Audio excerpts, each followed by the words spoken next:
Peppa went outside to gather leaves. An oppressive silence hung in the air. Roses bloomed near the house, but beyond them, plants lay withered and blackened. The ground beneath Peppa's feet trembled faintly. She hurried to the shed for her rake. Twilight deepened. Shadows cast by trees stretched unnaturally long and twistedly so. A faint metallic screech came from inside the shed. Peppa stumbled as a sticky root covered in rusty slime emerged from the ground near her foot, writhing and reaching toward her boot. She screamed and jumped back, running to the shed. She burst inside into semi-darkness. It smelled of dust, dampness, and old rust. An old shovel hung on the wall. Suddenly, its rusty blade slipped off its hook with a loud clang and plunged into the earthen floor before Peppa. Black, oily liquid seeped from cracks in it. Its wooden handle bent into a curve like a tentacle reaching for her leg. The screech intensified as pitchforks on hooks across from her jerked downward, their metal dripping with dark liquid forming sharp, pulsating spikes beneath them. An axe fell from a wall nearby with a crash, chopping through air beside her as rust-colored ooze flowed down wooden walls like tears. A thick black puddle spread across Peppa's boots beneath her feet. Tendrils made of barbed wire and rotten burlap slowly stretched out from it toward her ankles, writhing like living things. On a high, dusty shelf sat broken garden gnomes. One suddenly turned its head sharply. The clay face cracked open, revealing tiny red dots that flickered briefly before it clumsily jumped down. Peppa slowly stepped out of the shed. Cold tentacles coiled around her ankles from beneath a puddle of black slime. Deformed tools, shovel, pitchforks, axe, advanced toward her slowly with glowing black spikes pulsating ominously. Gnomes approached from another side with unblinking red eyes. Black rust spread over Peppa's boot, turning fabric and skin into gray cold metal. One eye lit up with dull, lifeless red light like that of a gnome, the other wide with horror as shadows and metal closed in around her. Peppa and her family decided to go on a trip. They were sitting in the waiting hall. Suddenly, the loudspeaker horn on the pole deformed. The announcement over the loudspeaker was distorted. A deep mechanical growl filled the hall. A huge metallic mouth with sharp teeth gaped on the ceiling. Black, oily liquid dripped from it. The speaker mouth whispered, "Last train arriving at the station." Peppa pressed into her seat. Her parents did not notice. Suitcases at the passengers' feet moved on their own. Locks glowed red. Thin black tentacles emerged from the gaps, wrapping around people's legs. The family stepped onto the platform. Evening wind, shadows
In Peppa's house, the paintings on the walls began to disappear.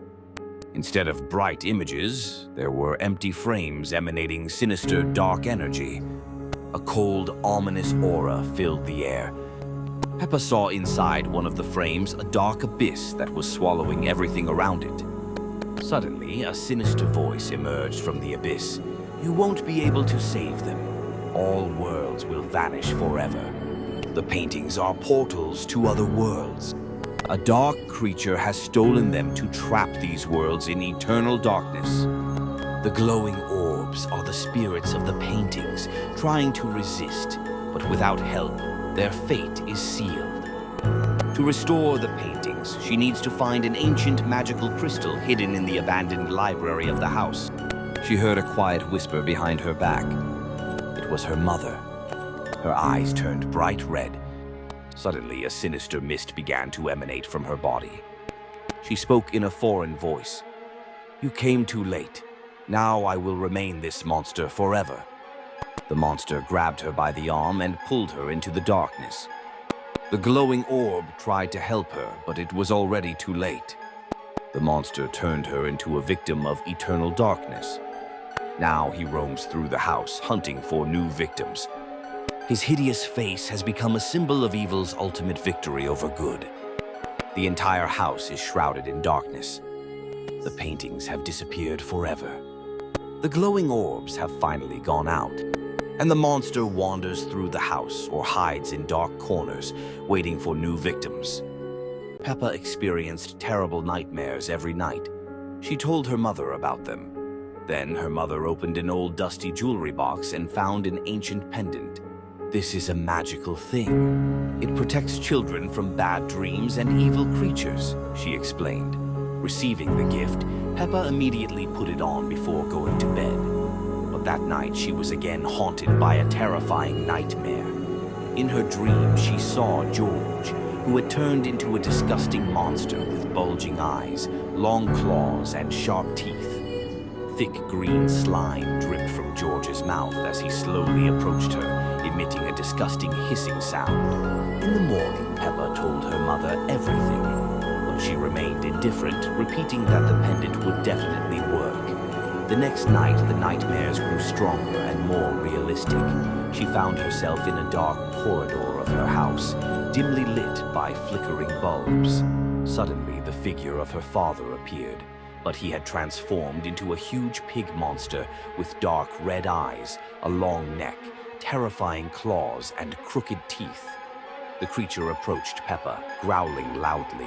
Waking up in the middle of the night, Peppa discovered she was alone in her bedroom. Her father was gone. When Peppa tried to take off the jewelry, it suddenly came to life and began stretching out, transforming into a chain of countless eyes, mouths, and limbs trying to grab her with their tentacles. Terrified, Peppa screamed and ran into another room. There, she encountered George. His body had stretched into a shapeless mass covered with numerous toothed mouths and claws. Peppa shouted and ran into the living room, but there she was met by George and her father. Peppa ran back to her room, trying to hide from them. Suddenly, the walls trembled.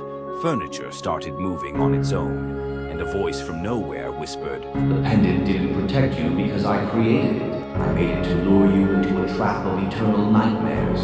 Horrified, Peppa saw her mother enter the room, but she was now covered with many eyes, hands, and legs, with a frightening, distorted grimace on her face. Peppa was about to run away when the door slammed shut. The lights went out.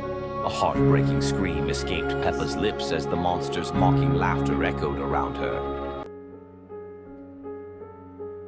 Peppa and Pedro were standing by the shelves with children's books. Peppa noticed an old fairy tale book. Its cover shimmered with uneven light. The surface was cold and sticky. The book opened itself. The pages stuck together and became damp. Black letters slid off the pages in a viscous mass. The mass formed insects with thin, shiny legs. The insects crawled onto Peppa's hands. Peppa screamed. She threw the book to the floor. Nearby books began to open one after another. Swarms of black creatures flew out of the books. Pedro was standing by a small bookhouse watching an open book. Letters from its pages detached and crawled onto his hands. A black mass enveloped Pedro's face. He froze in place. A sharp squeal tore through the air. sounding like tearing parchment. The librarian stood at the end of the aisle, her eyes shining unnaturally. Peppa burst into an empty hall. She dove under the nearest table. The librarian's white shoes stopped nearby. Her socks looked directly at her. Peppa froze. The shoes turned away and moved back. Peppa crawled out from under the table. The librarian was standing by a window. Peppa started crawling toward the archive door. She turned around. The librarian turned her head. Her eyes became spinning reels. Distorted letters flickered on film strips within them. Her mouth stretched into a silent scream. Peppa was pulled into the darkness of the storage room. Shelves rose up to the ceiling, towering over her. The air was thick with dust. She pressed against the door, her heart pounding fiercely. At the end of the aisle stood a figure, motionless. Peppa approached. Pedro was facing a shelf, his face covered with black mass that pulsed slowly. Books on the shelves trembled. Pages fluttered wildly. A mask on Pedro's face turned around. Empty eye sockets stared at Peppa directly. She ran toward the exit. The daylight beckoned at the end. She hurried around a corner. Peppa froze. Standing in front of it was the librarian, blocking her way. Her figure was motionless. Her reel-like eyes spun slowly, flickering Peppa's name on film. Her mouth stretched into that same voiceless grimace. Black shadows oozed from beneath her skirt, flowing onto the floor like ink. Peppa turned back. Behind her, shadows caught up, wrapping around her legs as cold, sticky mass rose upward. The light from behind the door faded the motionless figure of the librarian, and advancing darkness obscured it completely. Peppa was standing by the gate. Suddenly, she heard a whisper with echoes of many voices. Peppa entered the garden. She approached the central apple tree. Its roots protruded from the ground. The branches of the tree suddenly jerked. They formed a huge gaping mouth in the trunk from which a growing whisper escaped. The leaves on the apple tree instantly turned black. They fell off, turning into black dust. Bare branches curled like bony fingers. They reached out to Peppa. She jumped back, looked around, and saw Grandma Pig walking straight toward the tree. Grandma Pig stopped in front of the mouth tree. A frozen smile was on her face. Her lips moved silently.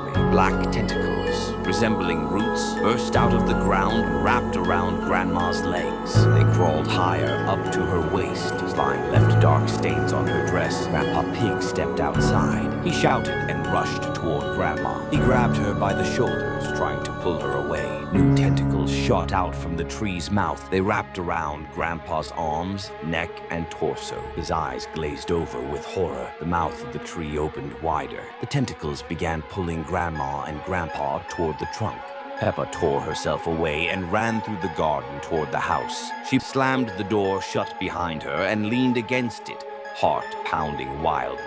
The hallway was dark. Curtains on the windows were drawn tightly shut. Silence. Grandma was sitting on the sofa looking at Peppa. Her skin was gray and cracked like bark. Instead of hands dry, gnarled branches. A faint whisper emanated from her mouth, part of the choir. Peppa ran to the kitchen. Grandpa was there, his body covered with black veins like roots. His eyes were glazed over and lifeless. Grandpa stepped forward. His root legs creaked on the floor. From a dark corner of the room came a screeching sound. Monstrous roots slowly emerged from a crack in the floor. A dense ball of black, shiny roots as thick as a hand. In its center glowed two dim red points like eyes.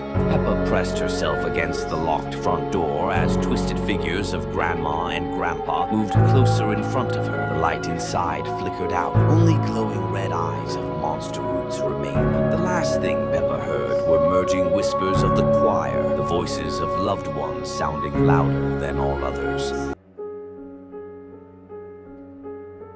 Peppa was warming her hands by the fireplace. A family photo in a frame lay nearby. Papa's face in the photo turned. His eyes became coal black. A smile stretched across his face to his ears. Black drops were sliding down the glass of the frame. Peppa jumped up. She recoiled. The photo under the glass was pulsating. Dark liquid began to appear beneath the frame. Peppa grabbed the frame and ran to the attic. She opened an old chest, threw the photo inside, and slammed the lid shut. A dull thud sounded from inside the chest. Immediately, a second, louder thud followed. Shadows stirred on the walls. They merged into short figures with empty eye sockets. They moved toward the chest. Peppa descended into the basement for a flashlight. Damp stains on the walls were moving, taking on faces from the photo. Distorted, crying faces. In a far corner, an amorphous mass of black sludge and tangled shadows pulsed. Tentacles stretched from it toward the ceiling.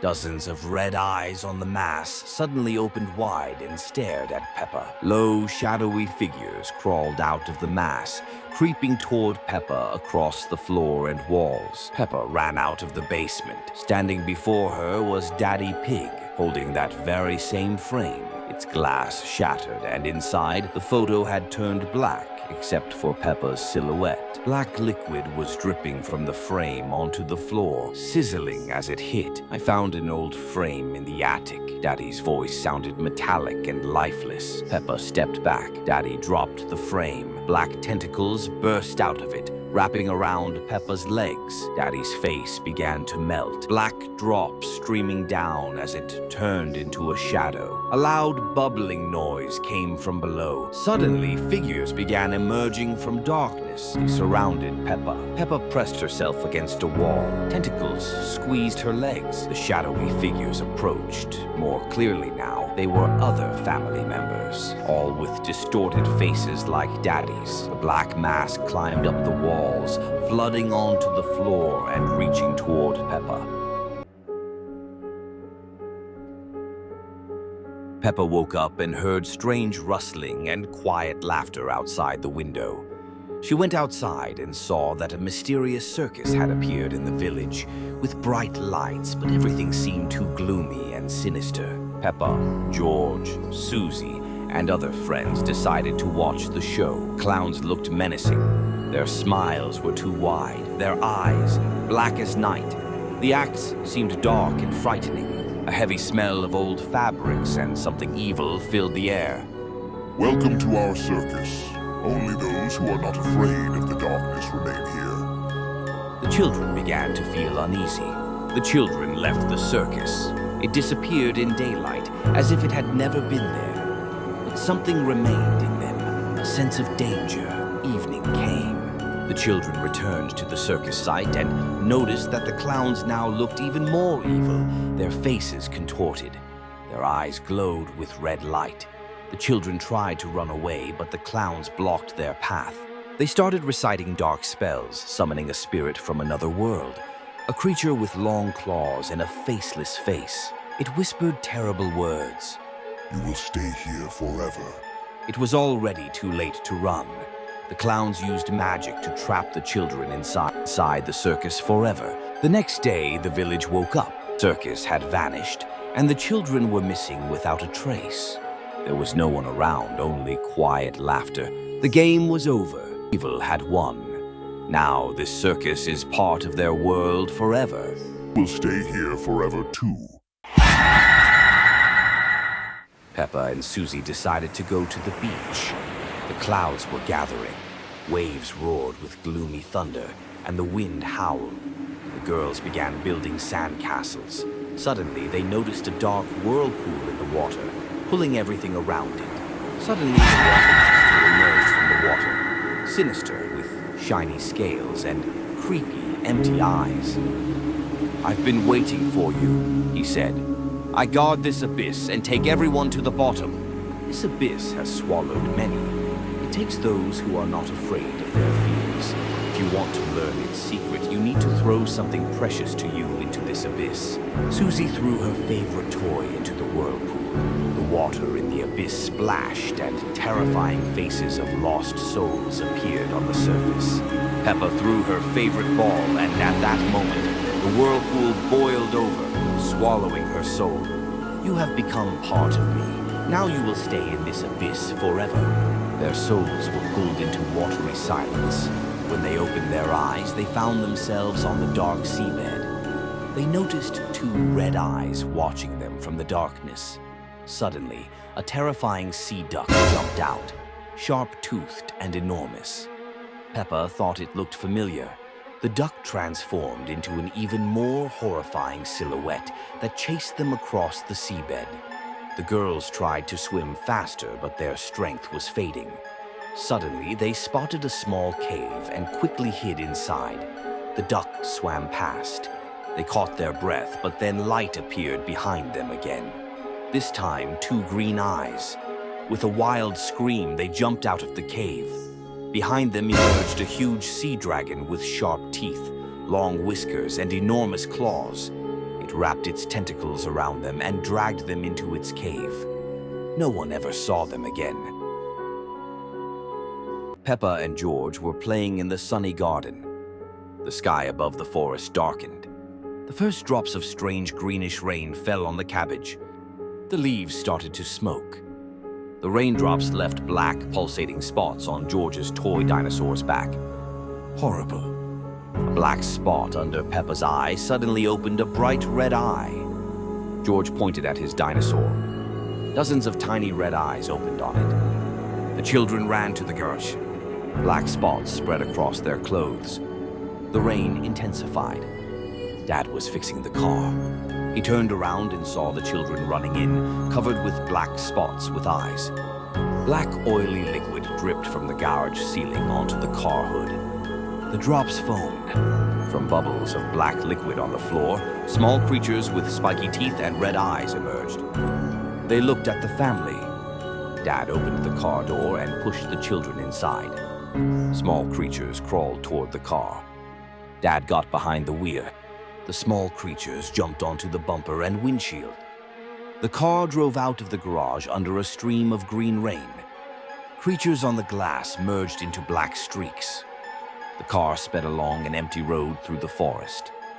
Green rain pounded against the windows. Black streaks on the windshield covered half of the view. The black streaks formed a huge, distorted mouth with rows of sharp teeth, occupying the entire center of the view. Dad sharply turned to avoid a tree. The car skidded and stopped in the middle of a dense forest. The engine died out.